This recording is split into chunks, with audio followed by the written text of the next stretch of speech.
Joel had come up beside me without my noticing. He leaned in close and whispered, "Are you really not angry?" His gentle tone made my eyes sting all over again. I felt a rush of grievance rise in my chest, but I could only shake my head. My throat tightened, and I couldn't utter a single word. Joel, however, looked relieved. "I knew you'd be the sensible one. You never get upset over the little things. Actually, there's something I wanted to talk to you about." He turned his head away, avoiding my eyes.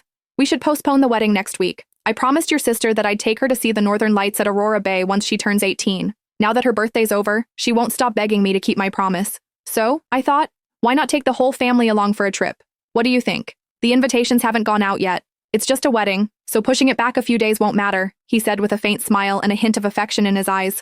My heart went cold. The tears I had just shed out of gratitude suddenly felt ridiculous. After being abandoned 99 times, why would I still expect any love from them? When I didn't respond, Joel impatiently scratched his head. "Come on, Soph. Yvette's never been abroad before. It's her first time going somewhere that far. As her family, we should be there for her. Besides, you've never seen the northern lights either. Think of it as an early honeymoon." "Sure," I replied. Joel blinked, taken aback. "What did you say?" I let out a long breath and calmly said, I agree to cancel the wedding." "Cancel? No one's canceling anything." I said postpone. "We can't just cancel the wedding," he corrected me with a frown on his face. I lowered my head. A faint, bitter smile tugged at my lips. Was there really a difference?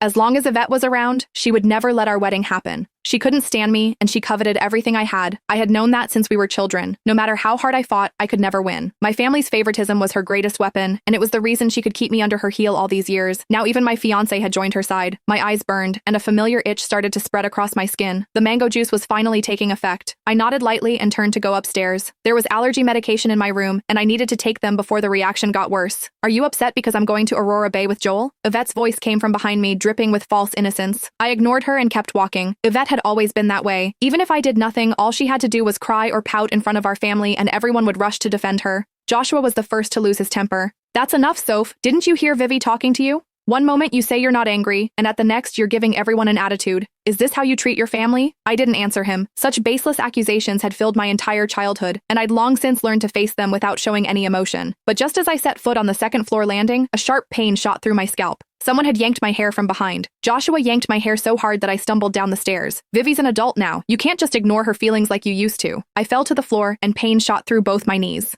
Joel frowned. "Soph, I was the one who decided to delay the wedding. It had nothing to do with Yvette. If you're upset, take it out on me. Just don't make her feel bad." As I lay curled up on the floor, I couldn't tell whether the pain in my chest or in my knees hurt more.